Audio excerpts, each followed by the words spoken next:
Blasfêmia contra o Espírito Santo é chamado na Bíblia de o pecado sem perdão. Muitas linhas teológicas dizem que blasfemar contra o Espírito Santo seria rejeitá-lo de forma constante e consciente, vivendo uma vida de pecado e sem Deus. Mas o que a Bíblia diz? Vamos aos textos. Marcos 3, do 28 ao 30. Em verdade vos digo que tudo será perdoado aos filhos dos homens, os pecados e as blasfêmias que proferirem. Mas aquele que blasfemar contra o Espírito Santo não tem perdão para sempre, visto que é réu de pecado eterno. Isto porque diziam, está possesso de um espírito imundo. Agora Mateus 12, do 30 ao 32. Quem não é por mim é contra mim, e quem comigo não ajunta, espalha. Por isso vos declaro, todo pecado e blasfêmia serão perdoados aos homens, mas a blasfêmia contra o Espírito Santo não será perdoada. Se alguém proferir alguma palavra contra o Filho do Homem, será isso perdoado.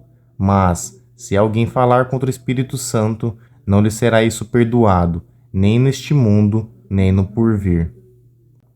João 16, do 7 ao 8. Mas eu vos digo a verdade, convém-nos que eu vá, porque, se eu não for, o Consolador não virá para vós outros. Se porém eu for, eu o enviarei. Quando ele vier, convencerá o mundo do pecado, da justiça e do juízo. 1 João 5,16. Se alguém vir a seu irmão cometer pecado, não para a morte, pedirá, e Deus lhe dará vida. Aos que não pecam para a morte, há pecado para a morte, e por esse não digo que rogue. Hebreus 10, do 26 ao 31. Porque se vivermos deliberadamente em pecado, depois de termos recebido o pleno conhecimento da verdade, já não resta sacrifício pelos pecados. Pelo contrário, certa expectação horrível de juízo e fogo vingador prestes a consumir os adversários. Sem misericórdia morre pelo depoimento de 2 ou 3 testemunhas, quem tiver rejeitado a Torá de Moisés. De quanto mais severo castigo julgais vos será considerado digno aquele que pisou nos pés do Filho de Deus e profanou o sangue da aliança, com o qual foi santificado, e insultou o Espírito da graça? Ora, nós conhecemos aquele que disse, a mim pertence a vingança, eu retribuirei. E outra vez, Yahweh julgará o seu povo. Horrível coisa é cair nas mãos do Deus vivo. Você sempre será responsabilizado e julgado pelos seus pecados, enquanto estava na ignorância, mas eles podem ser perdoados segundo a Bíblia, desde que você passe pelo processo de arrependimento, conversão e santificação. Hebreus disse que pecar de forma ativa, mesmo depois de conhecer a verdade bíblica, é insultar o Espírito Santo, ou seja, blasfemar, pois blasfêmia é calúnia, insulto, difamação. E esse texto de Hebreus fala de apostasia, o abandono da fé. Então, blasfêmia contra o Espírito é apostasia. Agora olha essa passagem, 1 Timóteo 1, do 18 ao 20. Este é o dever de que te encarrego, ó filho Timóteo, segundo as profecias de que antecipadamente foste objeto.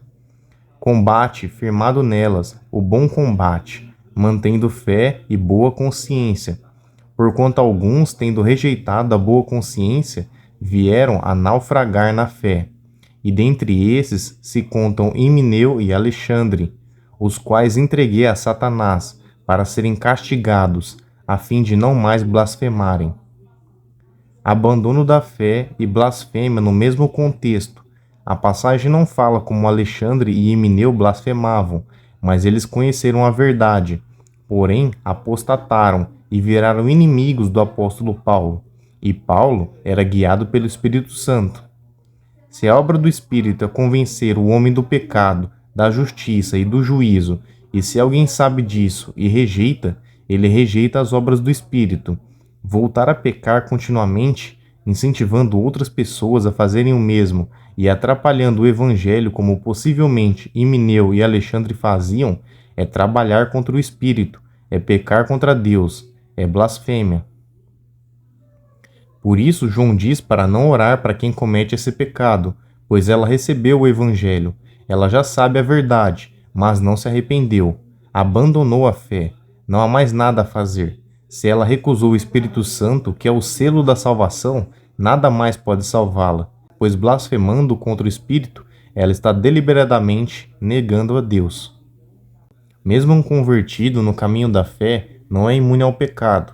Mesmo guiado pelo Espírito Santo, a carne é fraca e o estado pecaminoso ainda existe. Então, uma hora ou outra, o fiel cai em pecado.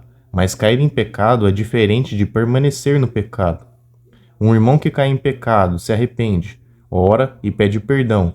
É diferente de alguém que cai em pecado, abandona a fé e permanece no erro, ao invés de se arrepender. Se você gostou, deixa o like e se inscreve. Gratidão por assistir e até o próximo vídeo.